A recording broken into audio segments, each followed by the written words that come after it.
I want to welcome you all to our afternoon panel on Constitution Day 2024.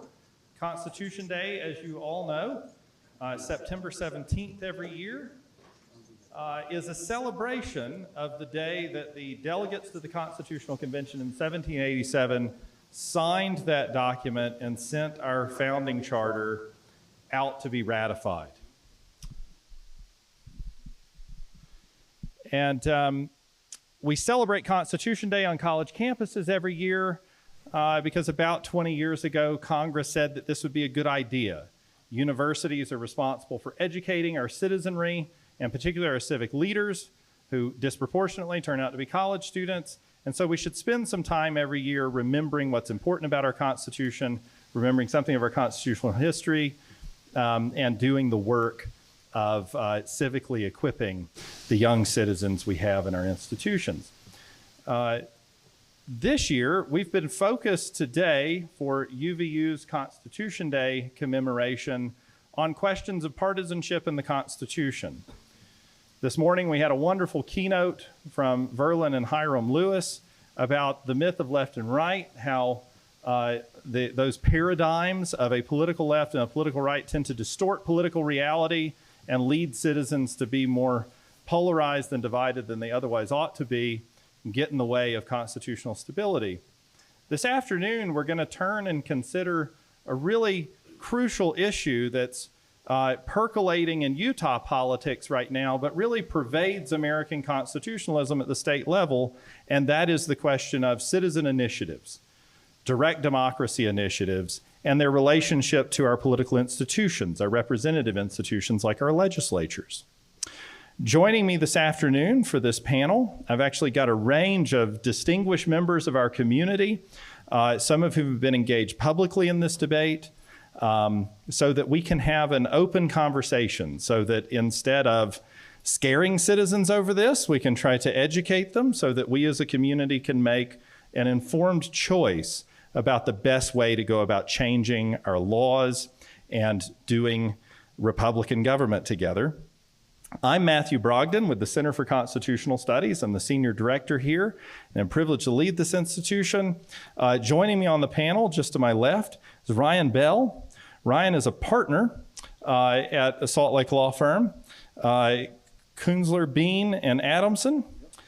He's also on the board of Better Boundaries Utah, which has been extensively involved in the ballot initiative that gave rise to our current controversies over initiatives, and has since been involved in the litigation and legislative action on that issue. To his left is Savannah Eccles Johnston. Savannah is a colleague. She is a professor at Salt Lake Community College in political science. She is also a Civic Thought Leadership non-resident fellow with the Center for Constitutional Studies. And starting later this month, my co-host on the podcast, This Constitution, a podcast for every American on their founding document. So be looking for that on your favorite platform.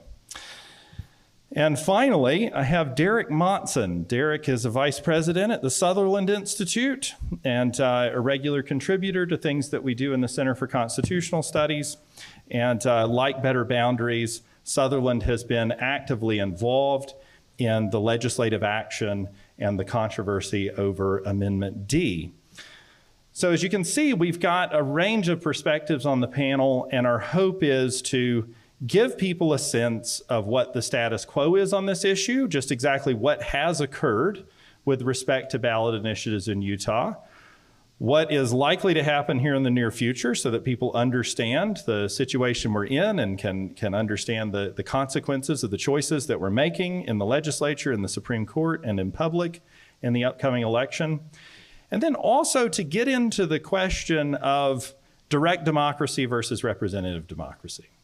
I'll say at the outset of the panel that one of the great challenges for an institution like the Center for Constitutional Studies, one of the great maladies that we're seeking to remedy, is an eroding trust in our institutions.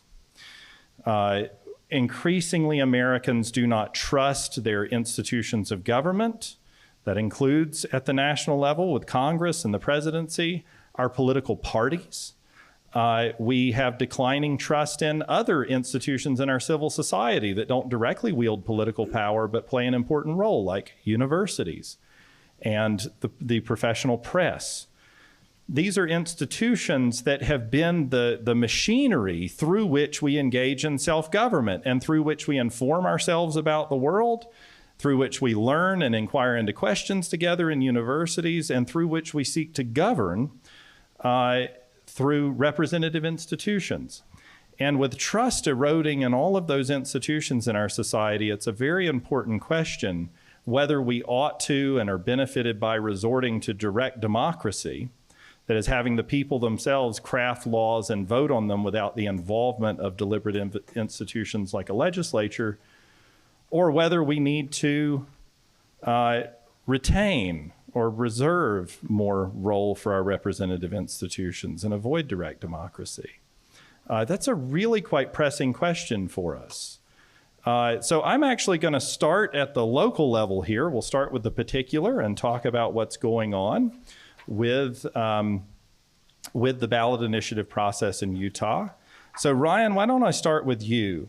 Would you help me understand what was the status quo before the Supreme Court's decision back in August with respect to ballot initiatives? How did they work, and what was the legislature's role and authority with respect to them? Well, okay, thank you. And I'm grateful to be here. Thanks for having me. It's interesting because you're going to hear disagreement about what the status quo was. There are those who would say the Supreme Court came in and let us all know how it has operated for the last 100 plus years. There are others who will say, actually, this represents a fairly radical departure from where we had it. I'll give you my view of what I can historically and try to be objective. Back in 1900, not long after the state was founded, our state became the second state to pass a constitutional amendment allowing initiatives and referenda, i.e. direct action by the people, to pass legislation. There were several decades where nothing really got off the ground, and that's because the legislature didn't pass enabling legislation to allow that to take place. Around 1960 is when we got our first initiative passed. Since then, there have been a total of 7 initiatives passed in Utah. In other words, it's quite hard and it's extremely rare for Utahns to get all of the wherewithal and the public will around getting an initiative passed. However, this all came to a head in 2018 when Better Boundaries, my organization, and some other allied organizations decided one thing we're really concerned about is gerrymandering. We want fairer election districts. And so they worked together, had a fairly collaborative process, and they got an initiative on the ballot that would make it more difficult for legislative districts, both state and federal, to be gerrymandered, i.e. they enacted some principles that should guide the drawing of election maps. Soon after that, the legislature looked at the initiative, said, actually, no, thanks for trying. And they amended, some would say repealed, but amended or repealed that initiative and essentially said, you're free to do what you want, redistricting commission, but we will be the ones who have final say, and we don't have to give reasoned answers about why we draw these. That resulted in a new set of what I think is fair to call fairly gerrymandered legislative maps, where, and you can look at pictures of these online, you'll see that our current federal congressional districts, they all meet up in a neighborhood in Salt Lake City, which has the effect of minimizing and diminishing the voice of those who lean a little bit more liberal in the city and kind of cracks them into other districts. So that was that status quo. Better Boundaries, allied with a few other organizations, leading to a lawsuit, which resulted in this Supreme Court decision that took place in July. That's excellent. Thank you very much. Derek, if I could ask you, what did you take to be the legislature's authority over ballot initiatives before this occurred? And then what is it that the Supreme Court did to alter, if in fact they did alter, that dynamic or that status of initiatives? Yeah, thank you. I think prior to July or August, when the Supreme Court ruling came out, I think it was generally kind of viewed that both methods of enacting laws were kind of on similar legal terms. One was the people voting themselves, the other was representatives of the people voting on laws, and they would be treated more or less equally. Anything that passed through the legislature could be repealed the next year. Things that passed through ballot initiative could be repealed or amended, or it's just kind of the same kind of rules applied. And with the Supreme Court ruling, it became clear that the rules are a little different with ballot initiatives. That's kind of what they set up. That in certain circumstances, they put some limits on it.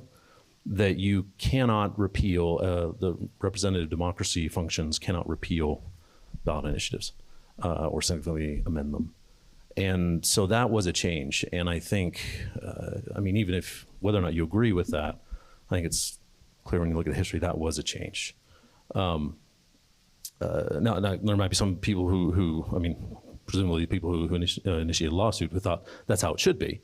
That's just not how it had operated up to that point, is all. And so that created a new way of thinking about how we enact laws. Do we have laws that are kind of protected from other laws? Do we have processes of the power of the people that are protected from other processes of the power of the people? And that gets really difficult then to figure out what the law should be and how we're going to decide these things. It draws the courts into it a lot more. And I think that's where a lot of the controversy is coming from, right? The folks who would like to not see the courts deciding on these things versus those who are more comfortable with that. And there's other ways to demarcate, I think, the differences of opinion, but that's one of them. So I'm going to read the constitutional provision that the Supreme Court used in the litigation, which was League of Women Voters versus the legislature. The passage says this. This is Article 1, Section 2 of the Utah State Constitution, which if you find yourself lacking a copy of the Utah State Constitution, the Center for Constitutional Studies can offer you a pocket version of it. Says all political power is inherent in the people, and all free governments are founded on their authority for their equal protection and benefit. And this is the key phrase that the Supreme Court utilized. They have the right to alter or reform their government as the public welfare may require, period. So the Supreme Court utilized this language to say certain kinds of ballot initiatives are not just ordinary law that the legislature can subsequently alter or repeal. Savannah, I thought I might get you to chime in at this point. The Supreme Court's the Supreme Court's decision with respect to how this process works, how did that change the situation? That is, what do we have now in terms of the status quo, in terms of which ballot initiatives the legislature gets to tinker with after the fact, repeal, amend, change, and which ones are beyond the reach of the legislature? Well, here we go. Well, again, I think it depends on how you view the history of initiatives in the state of Utah, if this is actually a significant departure from what was previously done. But now, if you get an initiative passed in the state of Utah, let's say an anti-gerrymandering initiative, and it goes to the state legislature, they cannot tinker with it so as to fundamentally alter its intention. And that's it. And if it does, then the court can do what the court just did, which is strike it down and say, no, you have to respect the intention, and I think that's the key, the intention of the initiative. And I think we should put this in context of the Utah Constitution. It says there, the part of the Constitution they use, is that the people have the right to alter their government when they feel it is necessary. However, the people of the state of Utah do not have the power to initiate constitutional amendments. Only our representative functions have that power. So only the Utah State Legislature can initiate amendments to the Utah State Constitution. So then, any attempt by the people to enact permanent change via the initiative process has to be safeguarded by the Supreme Court, is I think what the Supreme Court's argument is. It can't be changed, otherwise people have no recourse to changing their government or the law. So you're saying the court feels to be clear, 26 states have initiative processes. Almost all of those have a process for passing constitutional amendments through an initiative process.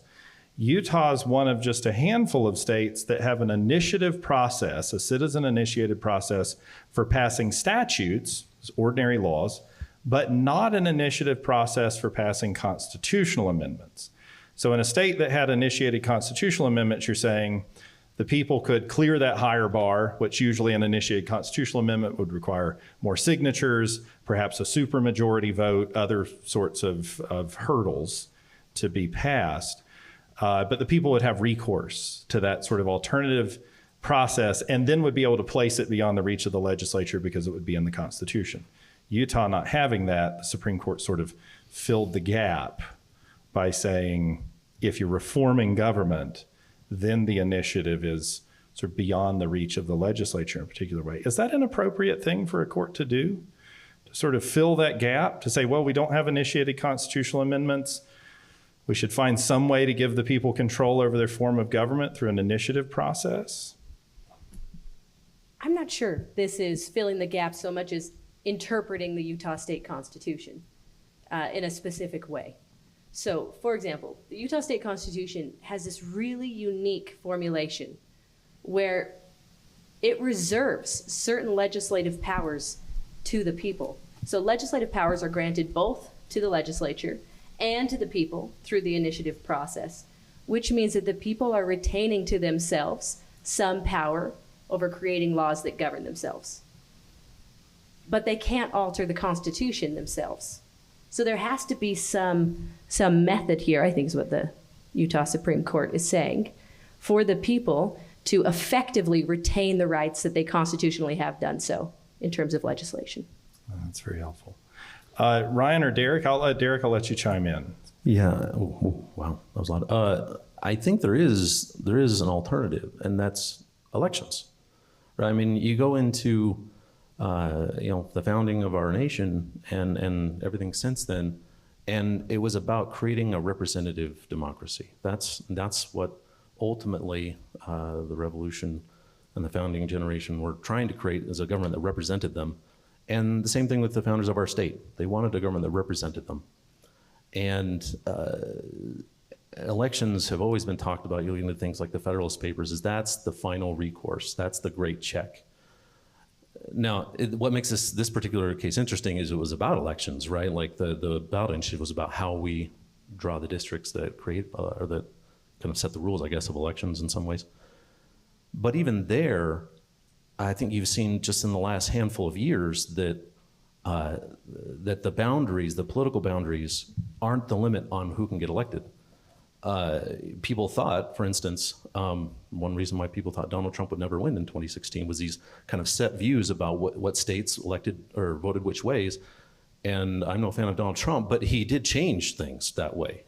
And that same thing can happen here in the state of Utah if political players try to go that direction. And that's how our system is designed to work. And so to come in and say, for the court to say, that's not adequate, that's where I think you start to get this rub between representative democracy versus direct democracy, right? They're kind of pitting the two against each other as if they have to be, one has to be protected against the other, when ultimately they're both expressions of the power of the people and coming from that source. Yeah, so let me formulate this into a question. Why aren't elections adequate as a method of doing this? Why not say, well, if the people are fed up with gerrymandering, the people are fed up with the way that we apportion legislative districts, if they want some sort of nonpartisan process, why don't they effect that through the existing electoral process, the legislature? Well, yeah, so I'd love to respond to that. I think elections are adequate in a representative democracy that exists in the Platonic ideal. So if you were to sit down with a fifth grader and explain how representative democracy works, You would say, well, there's these people, they choose a representative, the representative goes and hopefully does the will of the people, and if he or she doesn't, those people have an easy chance to either complain directly to them or get rid of them. That's the theory, right? Well, let's consider all of the ways that our representative democracy gets distorted in practice and take Utah as an example. So first of all, start with legislative districts that are intended to separate and weaken the voice of minorities. Studies make it pretty clear that when you do that, you end up with representatives who are, number one, more extreme, and number two, harder to unseat. In other words, not accountable. Now my fifth grader is starting to get confused about why this is a good thing. Number two, what if you have a state where you've got one dominant power party, which of course is great because majority rule, right? But that party nominates all of its representatives through not a vote, but through a convention that is attended and where candidates are chosen by delegates rather than through vote. Now, you're not resolving anything through an election, but you have representatives who are answerable, not as much to the people, right? But to a select set of party types who tend to be a little bit more extreme than others. What if you then add a legislative structure where most power, because of the extremism that is brought about through the gerrymander, is collected in the hands of just a couple of leaders? So I'm mad at my representative. I want to call my representative, and this is something you will hear very often. Honestly, I hated it, but I got to get my bills through and I got to please leadership. So what am I going to do? There's one fourth distortion I'll hit quickly, which is an influence of money, right? Which I don't think was quite contemplated by the founders and which also creates a significant distortion. Now, what is the answer and why is it direct democracy? It's because in certain cases where all of these distortions multiply and they make your representative far less interested in you and more interested in moneyed interests, in leadership, in delegates, and in maintaining districts that don't actually properly aggregate the people, well then now we have a problem. And one good fix is to place a check on that legislature through direct democracy. Now, I think it's very interesting what the Supreme Court did here, because it did not say, legislature, you must defer to every initiative. That is not the case, right? The Supreme Court said there's a very interesting hybrid initiative where, number one, you rely on the constitutional right to an initiative, and that crosses over into the other right in the Declaration of Rights that says we have a right to alter and reform our government. When you have one of those, that particular kind of initiative should not be tampered with by the legislature because it's a government reform. And you can see the conflict of interest, right? When we're trying to reform our government, the legislature often will have an interest to say, gosh, we would prefer not. And so that's why it's an important check on elections. The other thing I would simply add is in our representative democracy, which functions well in many ways, we never get the chance to vote on one issue. An initiative clarifies a question for the populace in a way that voting for my representative, who has 18 different stances and is also part of a big party platform, doesn't really do. And so an election for a representative or for a state senator or a federal senator is an aggregated and very blunt message that I get to send, whereas on one particular issue, maybe it's going to be harder to unseat somebody, and using an initiative crystallizes the will of a people in a different way that we typically don't otherwise get. That was a rich comment. You've raised, by my count, about four different issues we need to tackle. So let me tackle one of them. You mentioned the scope of the Supreme Court's decision, and I think this is important for establishing just what that decision did. You said that it doesn't apply to all initiatives. So the Supreme Court's limitation on the legislature's power to amend or repeal an initiative only kicks in for certain kinds. Maybe who wants to help me understand which initiatives are outside of that? So maybe the helpful thing to do would be to imagine what kind of initiatives does this not apply to, and thus the legislature is free to alter, amend, repeal them as ordinary legislation. And just to be clear, the basic principle here is If an initiated statute is just ordinary law, like any other ordinary law, then a legislature can overturn it just like it can overturn its own previous statutes. So this has been the claim from the legislature in terms of the status quo on initiatives prior to the Supreme Court's decision was we can overturn our own laws, any previous law, because no legislature can bind a future legislature. So Ryan suggested the Supreme Court's decision doesn't necessarily change that with respect to all ballot initiatives, but only some. So what would not be within the scope of this decision? What initiatives are still fully within the control of the legislature? Derek? I think the most straightforward answer is we don't know. I mean, on its face, it seems like that creates some limits. But what I can guarantee you is every organization that wants to pass a ballot initiative is going to try to couch it in terms of we're reforming our government. And here's what the legislature is changing violates the fundamental purpose, right? Because that's what's going to get the Supreme Court to say what the legislature did to that ballot initiative is wrong. The issue is these are not easily definable terms that the court used. Reforming our government is going to mean some things to some people and something else to someone else, and they're all going to argue it means what we think it means, because folks who invest millions of dollars in ballot initiative campaigns don't want to see their laws changed. I mean, otherwise they wouldn't invest millions of dollars in trying to get them enacted.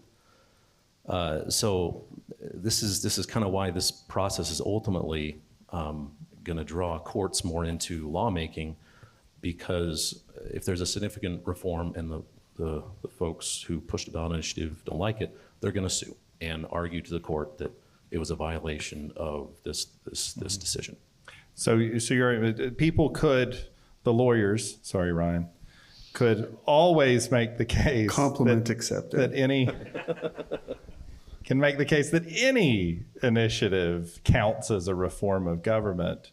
But I've heard examples like raising the drinking age, or just a change in policy, right? So it changes the law with respect to some policy issue as opposed to altering the government in some way. Can anybody else help me draw that line between an initiative that reforms government and an initiative that does something else that the law would do?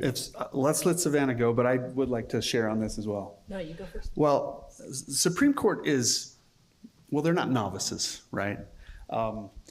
They took on this issue in their decision, and it was in response to an argument made by the legislature, which is, oh gosh, this alter or reform language, it's so muddy, what are we gonna do? And the Supreme Court said, come on. They kind of rolled their eyes. They said, have you heard of squishy terms like due process or cruel and unusual punishment or unreasonable searches and seizures? The basic nature of a constitution is not to elaborate legal tests. It's to provide a foundational principle. And that is exactly what we have with alter or reform. Using that verbiage, Supreme Court did what courts often do, originalist courts do, and it went back to original meanings.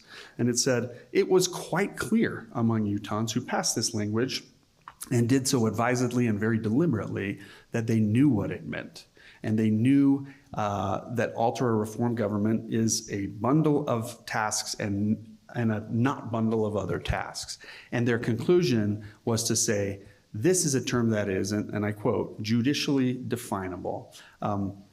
Do I think that it comes with clear guidelines? No, it clearly doesn't, but I would say that is not at all atypical for constitutional language. In fact, we litigate this all the time, and I've litigated language like this frequently, as we've been doing now for 200 plus years in this country using constitutional language. And so I think the court would be quite defensive of this language because it sent such strong signals to say it isn't everything and it's clearly definable.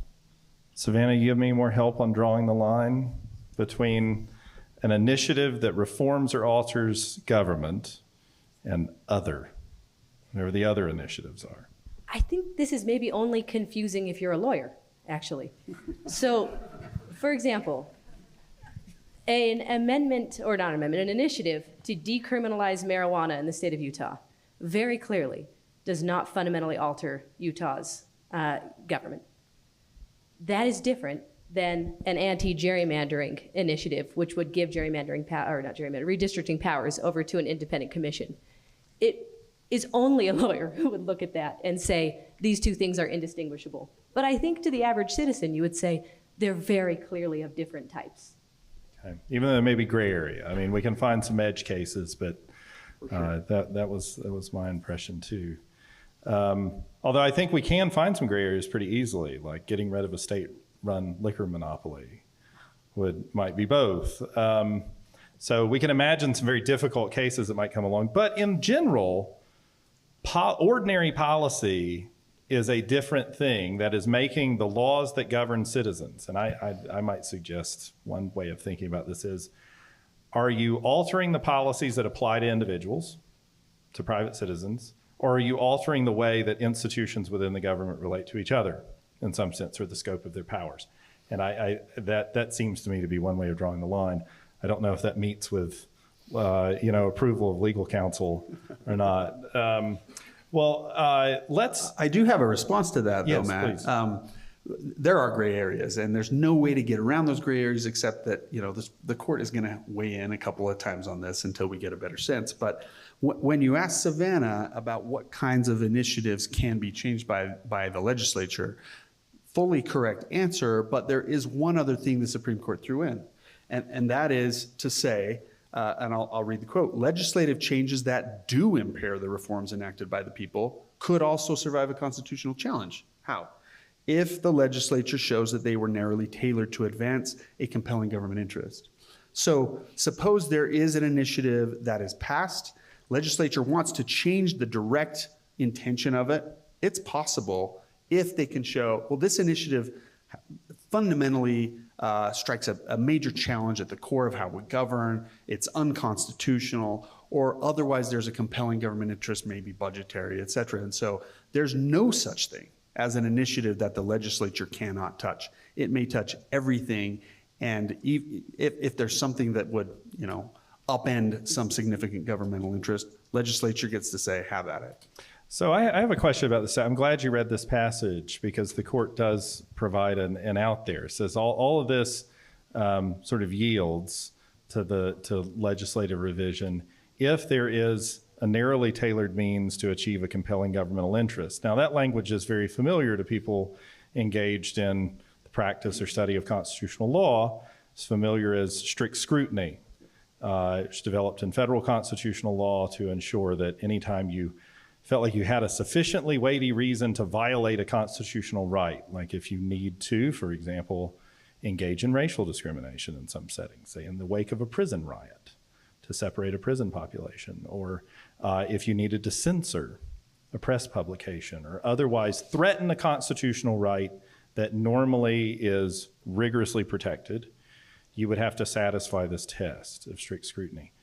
But that also, the phrase that sticks in my mind was Justice Scalia's phrase about strict scrutiny, that it was strict in theory and fatal in fact, that this test was almost impossible to actually meet, short of sort of life and death.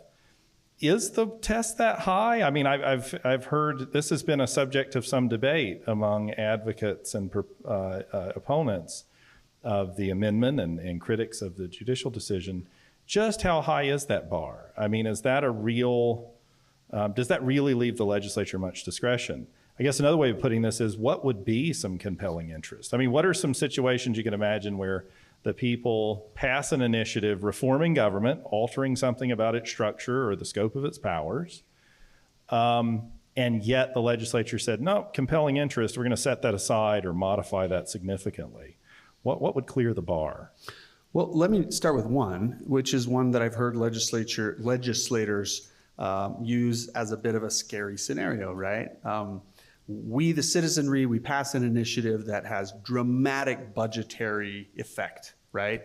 This is going to appropriate $500 million for this other purpose never contemplated by the legislature. And legislators rightfully say, gosh, we are constitutionally obligated to balance our budget. Can we not touch this quote unquote super law? Well, certainly you can. because that is an initiative that would set into motion unconstitutional realities, right? And the Supreme Court goes out of its way over and over to say, one thing you can never do by initiative is do something unconstitutional. If you want to change the Constitution, there's a separate process for that. And so I use that as one example, which is to say if there would be some large appropriation of money, the legislature says there's just not a way to balance this. I think that's a very clear compelling governmental interest that if narrowly tailored, their amendment would pass that scrutiny. Did you have something you want to weigh in with here? I think I'll just add, I think that's right, because it's in the Constitution, right, the balanced budget.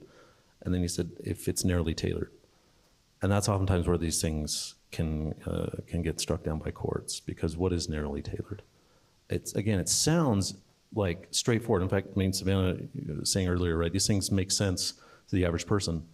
It's just not to lawyers. But unfortunately, it's always the lawyers and people who are formerly lawyers who are making the decisions on these things, right? And that's who judges are. In fact, in Utah, judges who are nominated have to be approved by the Bar Association, or the committee, I guess it's called, that is largely attorneys. So these things get real very fast. And I'm not sure that I can recall, I'm not an attorney, right? So I'm not going to say I have comprehensive legal knowledge or anything. But I certainly don't recall an instance where the idea of a compelling interest narrowly tailored was invoked by judiciary to support a law. It's always invoked saying it violated that standard and struck it down. And that's kind of, I think, where you get Scalia's comment. Let me rewind a little bit and go back to something that came up earlier and that we didn't get to flesh out. And that was Ryan's mentioned that ballot initiatives are a way for people to be able to address, for the people to be able to address a single issue. So legislatures are dealing with hundreds of issues, right? A legislative session has all sorts of things percolating.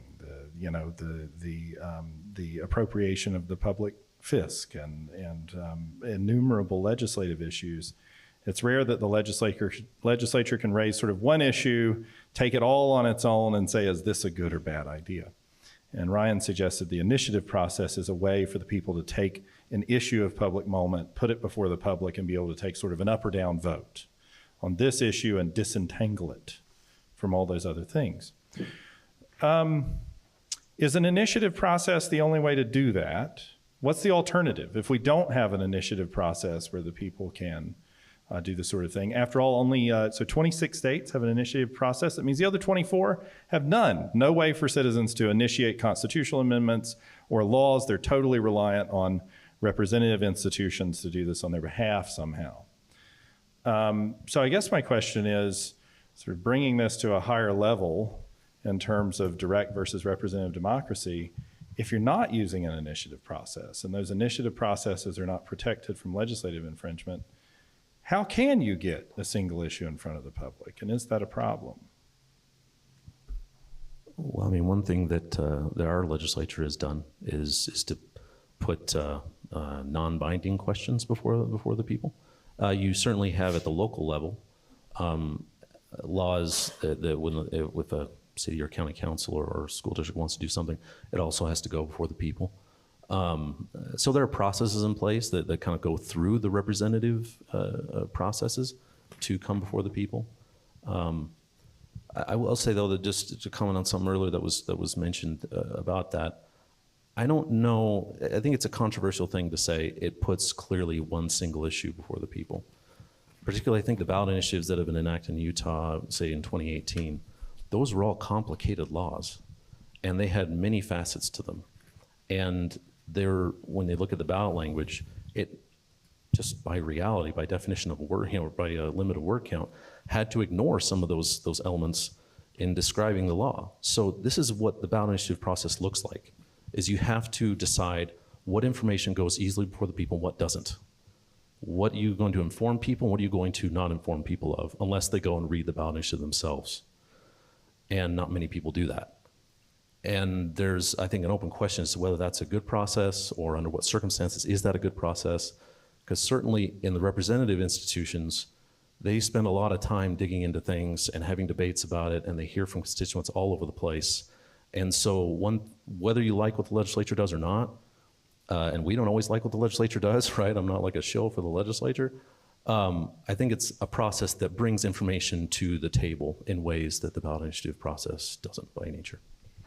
This actually raises a really interesting and fundamental question about this tension in American political development between a founding era that is deeply suspicious of the direct democratic process and creates a national government that is exclusively representative, and the progressive era, which is the era in which the Utah Constitution is written, which sees representative or exclusively representative functions as inadequate to getting the will of the people passed. So Utah creates, and it's fundamental to Utah's Constitution, a direct democratic method. And the idea is that the people can be trusted to be good enough citizens, to do their research, to be able to understand difficult questions such as, should districts be drawn by an independent redistricting commission? But that's the essential idea of the progressive era, is that the citizens can be trusted to do that.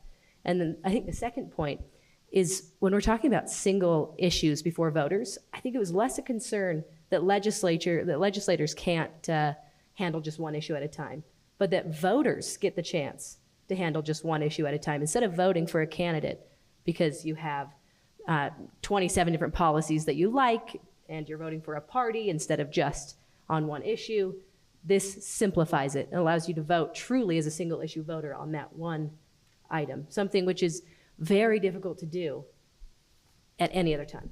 Yeah, it behooves me to mention that there's a sort of corollary to this in the founding, and this is appropriate on Constitution Day. Our Constitution's drafted by a representative institution, the Constitutional Convention, which draws representatives from, 12 of the 13 states. Rhode Island never showed up. They were just weird in the 1780s. They've gotten better since. But, They were the Florida of the 1780s. Man, I am a Floridian. You know that, right? Okay. All right. I won't take it personally. I deserve it for all the knocks on lawyers. But when it came time to ratify, though, it was a very interesting decision that they committed ratification not to state legislatures, but to conventions selected for that purpose. And that's because those conventions would decide only on that issue. I think it is also interesting that this simultaneously recognized the need to put before the public a question: should we adopt this Constitution, and disentangle it from all the other partisan issues percolating around, disentangle it from the other issues the legislature has to deal with. At the same time, it was committed to a deliberative body. Even for ratification, we gathered in conventions for representatives of the people to then deliberate on the people's behalf. And if you'd taken a ballot initiative on the day that most of the ratifying convention started about whether the public wanted to ratify the Constitution, our best guess is it'd probably be defeated. Because those ratifying conventions, people actually changed their mind. They were able to persuade each other, which really we know social scientifically only happens face to face. No, people aren't persuaded typically by advertisements and other things. People change their minds based on personal interactions more often than not. So the founders had this sort of like sensitivity to the need to put an issue before the public, but still this deep suspicion of just putting it on the ballot as a question, because people might decide hastily. So I don't know if that triggers any. Well, yeah, it does for me.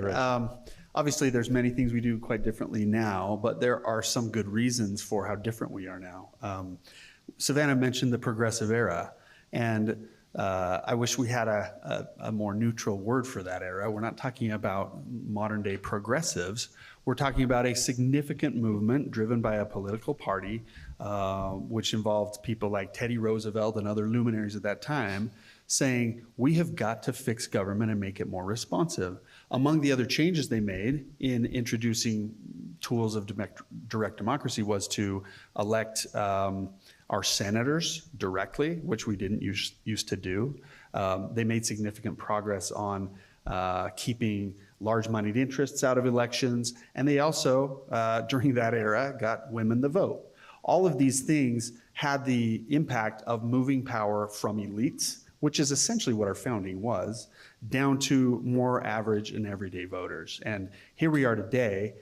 with all these mechanisms now of political communication, much more widespread literacy and education, all of which suggests to me, and maybe others disagree, that we need to be trusting our electorate more on the ground rather than less. And what I would venture to say the legislature has been doing lately has been trying to shift that power the other direction, has been trying to say, we're going to keep this initiative thing in the Constitution. You guys can do what you want, but we would like it to be that whatever you do, we get to come in over the top and just cancel it out.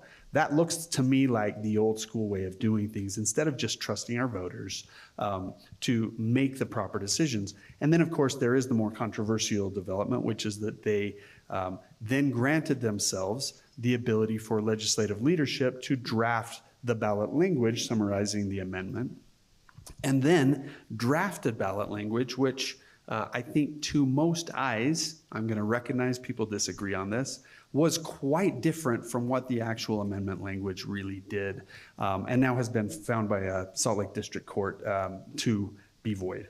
So that raises a question for me. Why is it that we don't just put the constitutional language on the ballot? That is, put the existing language of the Constitution and then the proposed language that would be inserted.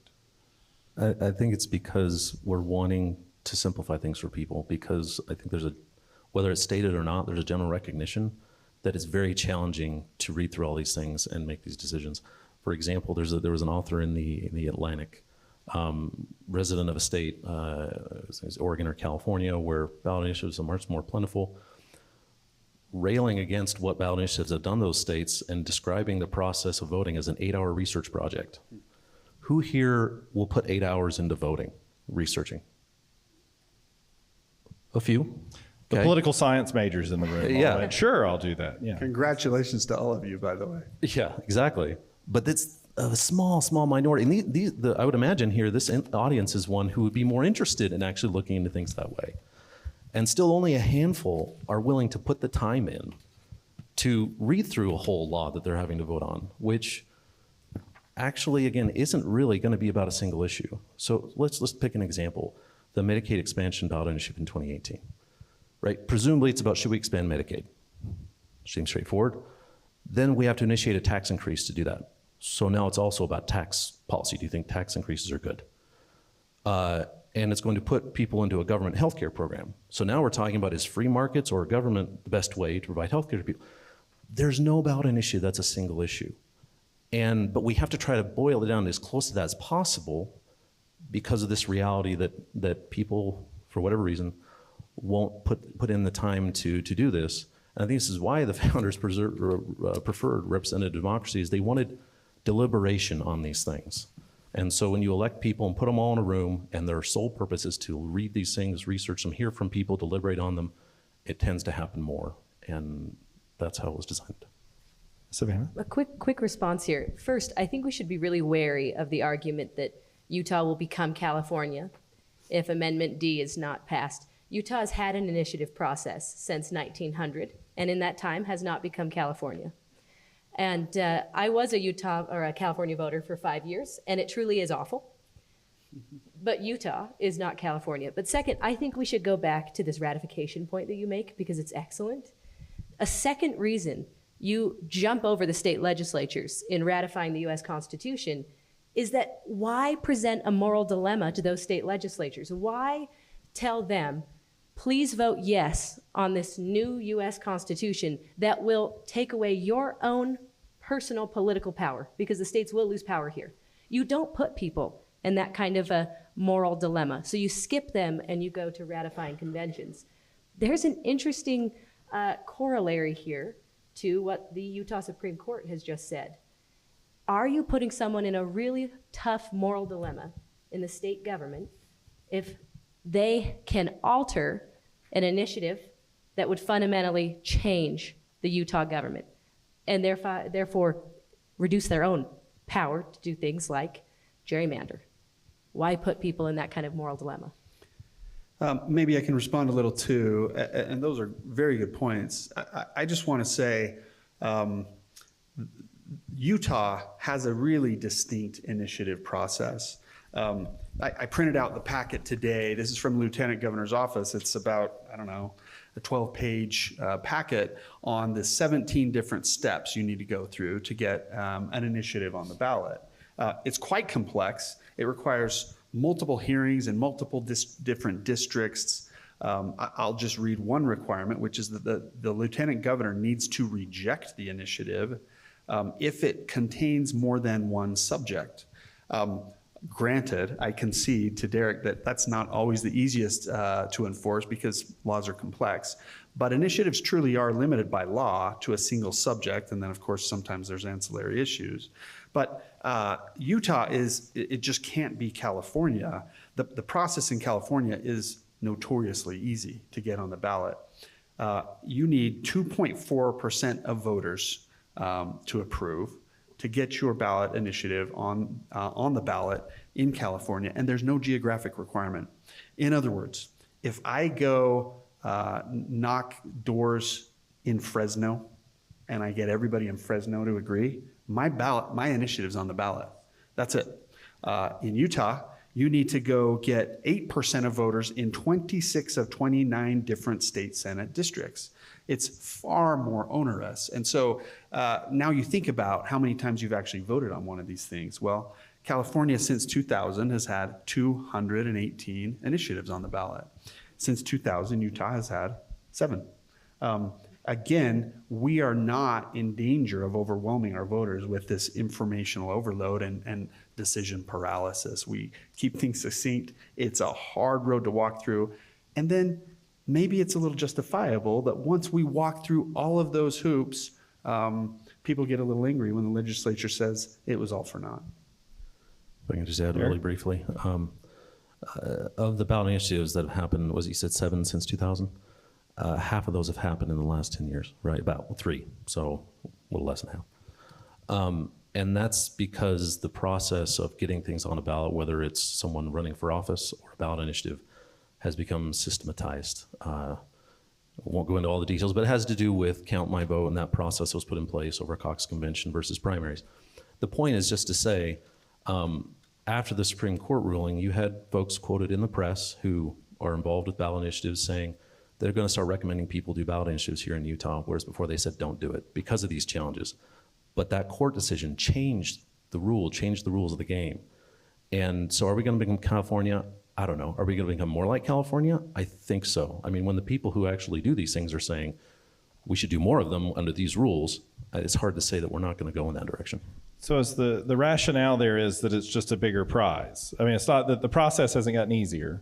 Correct. So it would have to be, if it's movement in the direction of ballot initiatives will become more common, move a little closer to states where these are the sort of, way of doing business, it would simply have to be because it's a more valuable prize now. Well, that plus it is, whether you want to say it's easier, it's less complicated. Prior to that, you basically had to go and get a whole army of volunteers to go gather signatures. Now, if you pay a company to do that for you, which is kind of a systematized process, and you have enough money, you can pretty much get a lot of, well, I don't want to say anything, but you can get a lot of things on the ballot nowadays if you have the money. And this is why folks turn to out-of-state operators to do this, which is oftentimes you get a significant amount of out-of-state money coming to support these ballot initiatives because that's where the money is.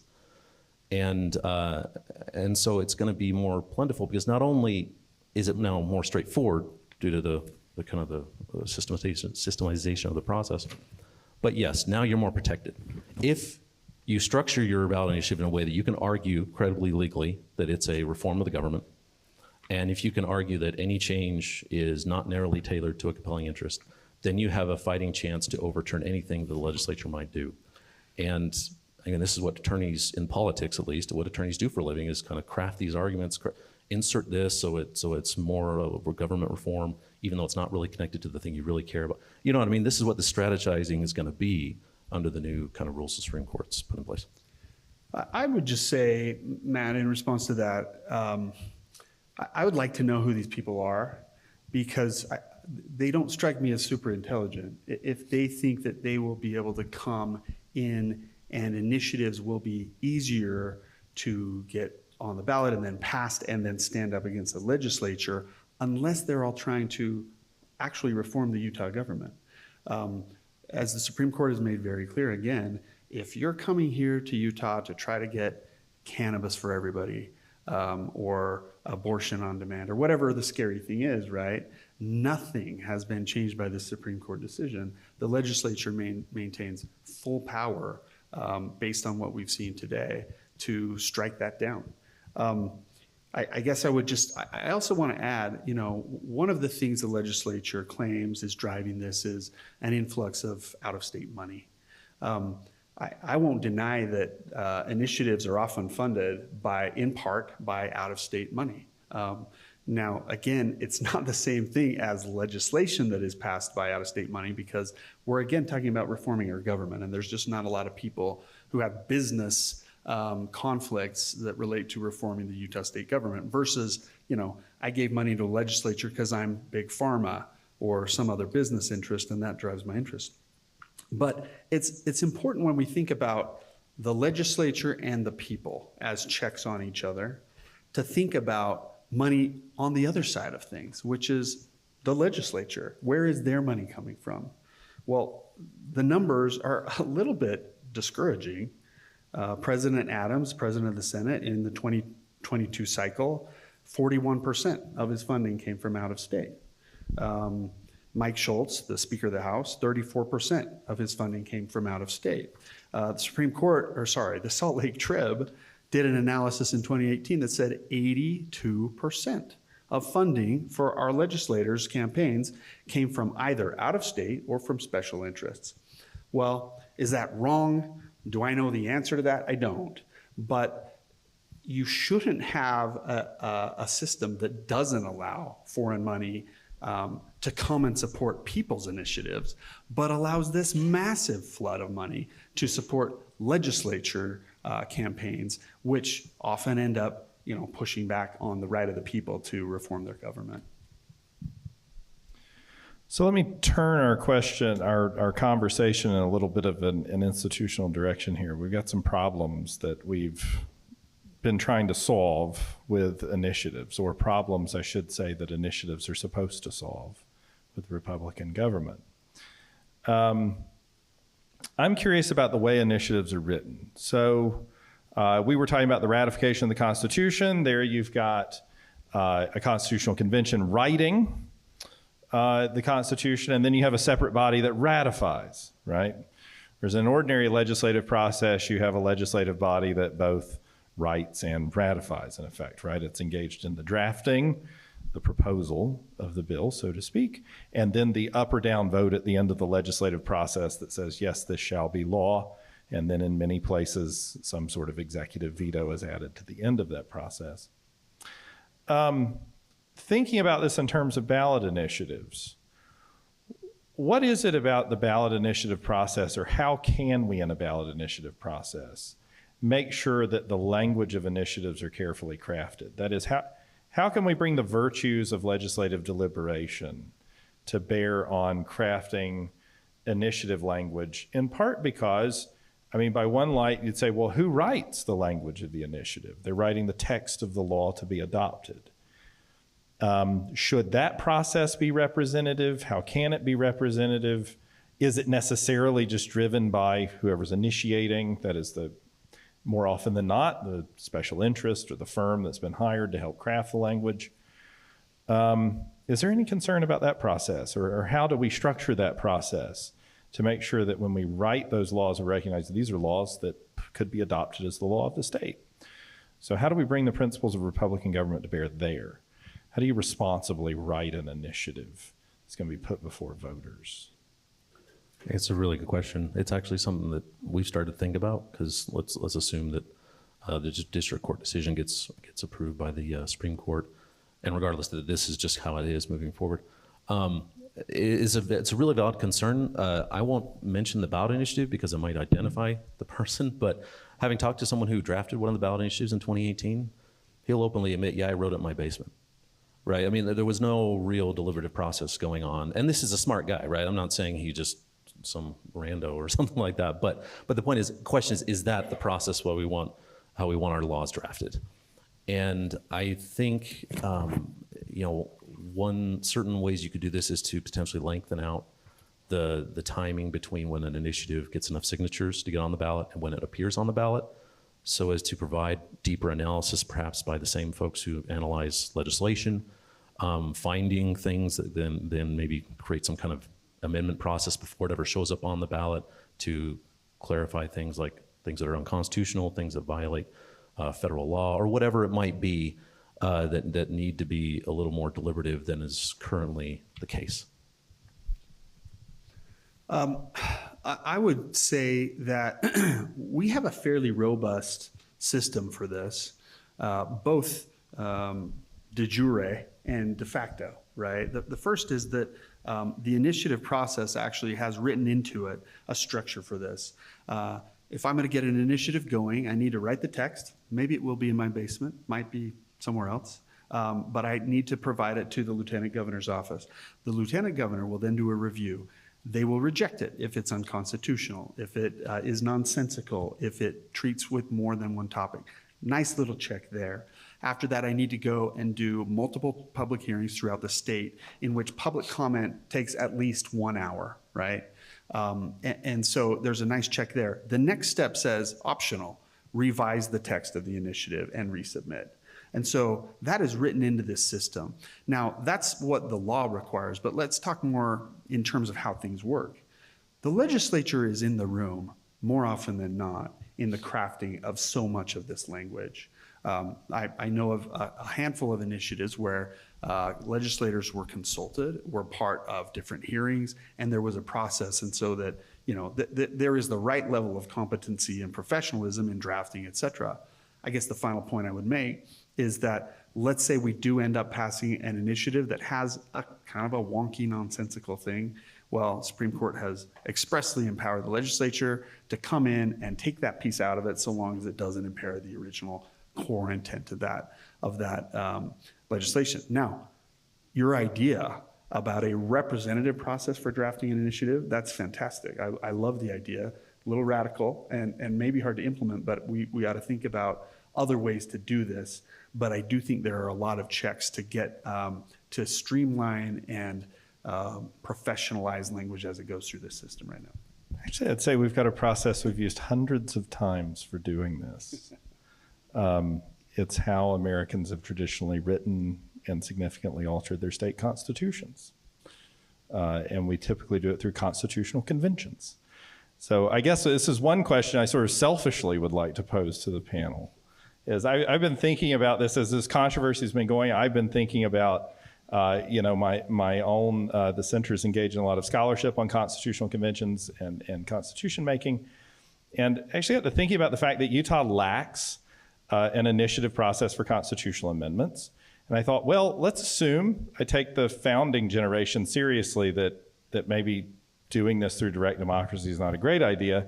How would you shape a representative process to sort of take on the writing of laws or take on constitutional amendment? And I thought, well, we've got a way to do this. We have constitutional conventions that meet. The question is how to initiate them. And I wonder about an initiative process that would allow the people to call a convention to address an issue. As you can put on the ballot, shall there be a representative convention to address the issue of redistricting?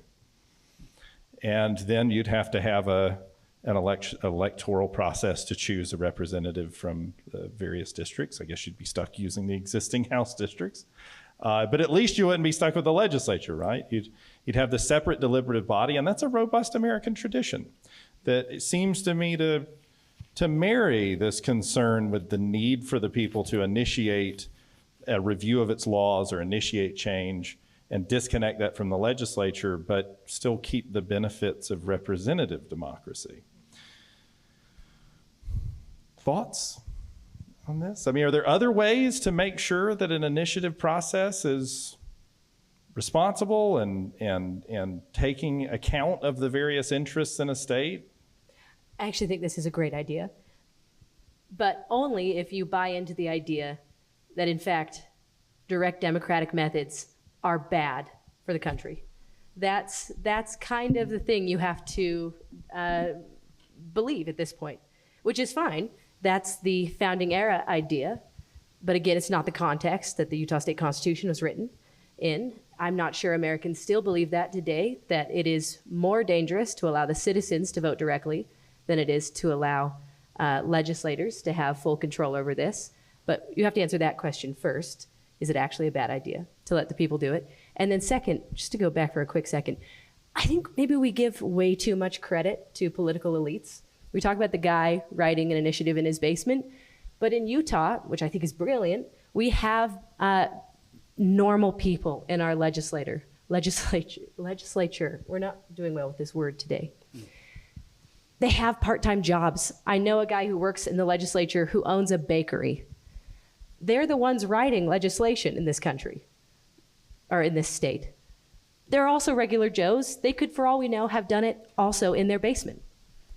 And there's a process for both of these to make sure that the legislation comes out making sense. There's a deliberative process, as he walked us through, for the initiative and the guy who wrote it in his basement, and for the part-time legislator who may have also written it in his basement and who had checks via the deliberative process in the legislature.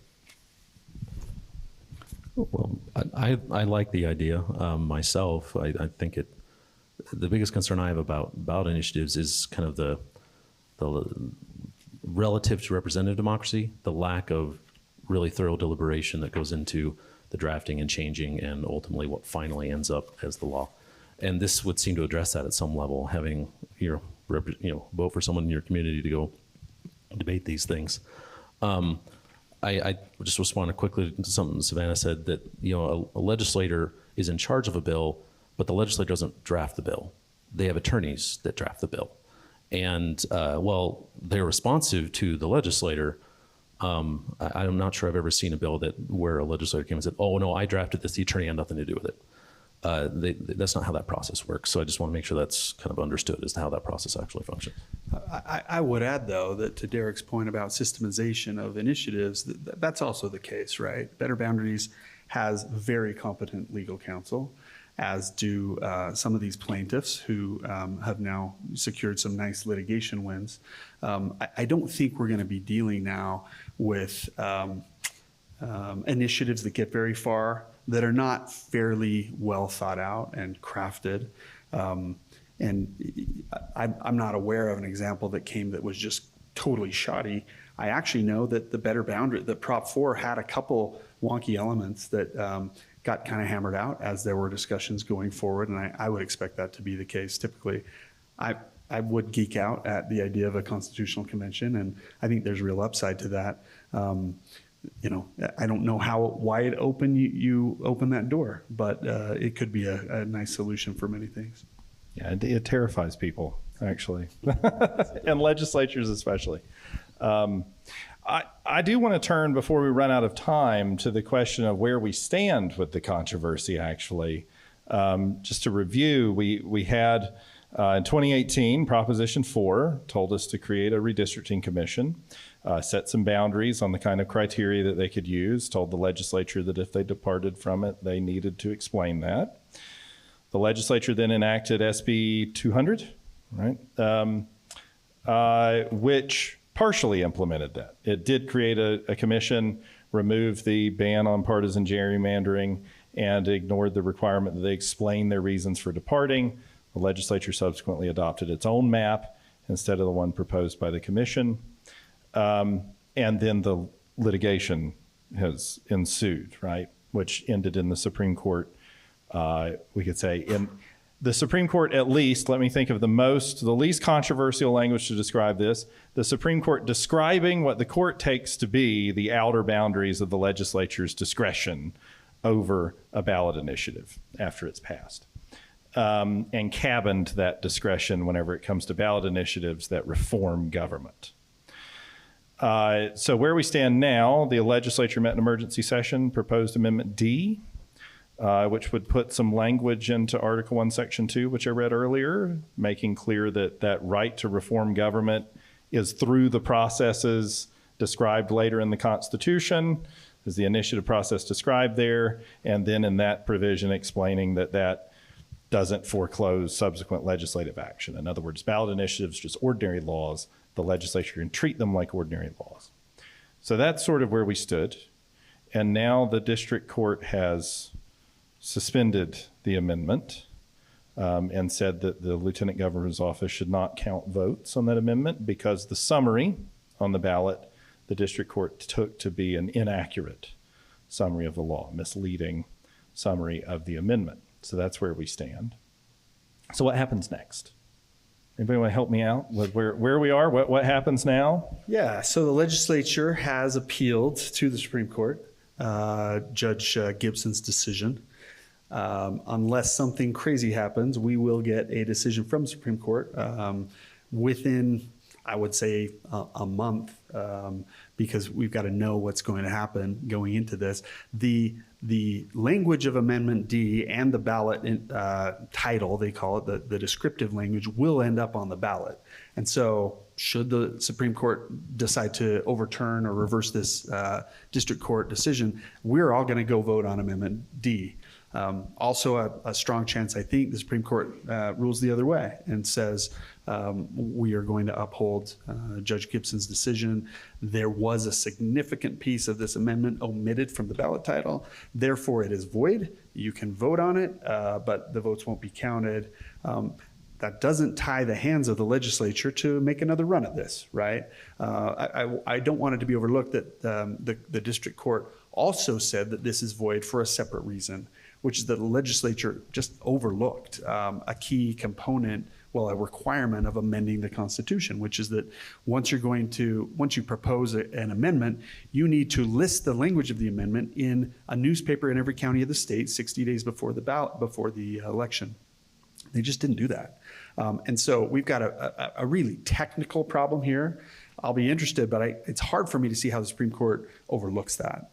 But again, there are more elections to come, and the legislature remains in power and will have another run at this if they want to make it go. So let me ask this of the other panel. Would Amendment D restore the status quo? Or would it, in other words, move back to the status quo on initiatives before the Supreme Court made its decision? I guess that's sort of the modest position. Or does the amendment do more than that in altering the initiative process? Does it give the legislature more authority than it would have had if the Supreme Court had never taken up this question? The latter, I think. Okay. In what fashion does it increase the legislature's authority, I guess, would be the question. It increases the legislator's authority by significantly decreasing the independence of the initiative process. I think that's the key, is in that balance between who gets to control legislation in the state of Utah, which again is split between the people and the legislature. It now heavily favors the legislature as the final arbiter of all law in the state of Utah. Okay. Derek, you had a different take on this? Yeah, I think it's the former. And just in observing how the pushes for ballot initiatives have operated in the state, oftentimes after they were enacted, they ultimately worked with the legislature on amendments, recognizing that the legislature could ultimately choose to appeal or repeal if they really wanted, but certainly could amend what was on the books. So I think it's always operated that way, and that's what it will go back to. And that's kind of what the legislature tried to signal, I believe, when they also enacted enabling legislation, right, that would say that the legislature, their guiding rule would be they aren't going to override the purpose of a ballot initiative that passes, but they will reform them for constitutional reasons, budget reasons, those kinds of things. Matt, there is helpful language in the Supreme Court decision on that question of what was the status quo. And I want to say this was after a fairly scholarly historical review of what did we all think it was at the time. They wrote, the people took it as a given at that time that when the people spoke through an initiative, they would have the final say on the matter at issue due to the people's inherent sovereign authority. Such sentiment is demonstrated in statements that direct legislation would empower the people to, quote, hold the final verdict in their hands. So based on their historical analysis, they concluded unanimously in a fairly well-researched and scholarly opinion that the status quo was, in fact, that the people would have the final say. So the other states that do this, about, I guess, 10 of the 21 states have initiated statutes, put formal limits on the legislature subsequently. 8 of those have supermajoritarian requirements. The legislature wants to repeal or amend, they have to do it with a supermajority or they have a waiting period. And then 2, California and Arizona, don't allow the legislature to make any changes, but instead direct the legislature to submit proposed amendments to a ballot initiative to voters at the next election. I guess the question would be, if in fact those limitations exist on the legislature and in other states where they exist, they're formally part of the initiative process in the Constitution. I guess why was this left so vague in the Utah Constitution when other constitutions were much more specific about it, about those limitations on subsequent legislative change? It's an interesting question. I'll give you the answer from the Supreme Court, which is that Nebraska was the first state to pass their constitutional amendment allowing initiatives, and they did include a legislative override. Utah came not long after that and did not. Typical judicial analysis would be to say, well, that option was available, it was well known, it must have been considered, and then was probably consciously rejected. That's their take on it. I am afraid that we've run short of time on the panel. I've enjoyed this discussion. I want to thank all of you for joining me and helping us think through this issue. I want to thank our audience, both live stream audience on YouTube and our live audience, for being here and engaging this issue with us so thoughtfully and trying to shed some light on what's become a very difficult, obviously complex, but pressing issue that both the public and our political institutions are going to have to address. I will say in closing, if you found this helpful, if you found this event helpful and informative, please look at our website, uvu.edu/CCS, and our associated YouTube page. As I mentioned earlier, This Constitution, a podcast for we the people about their founding document, will go live later this month. So be looking on your favorite podcast platforms for that. And I hope you'll all welcome me or join me in thanking our panelists.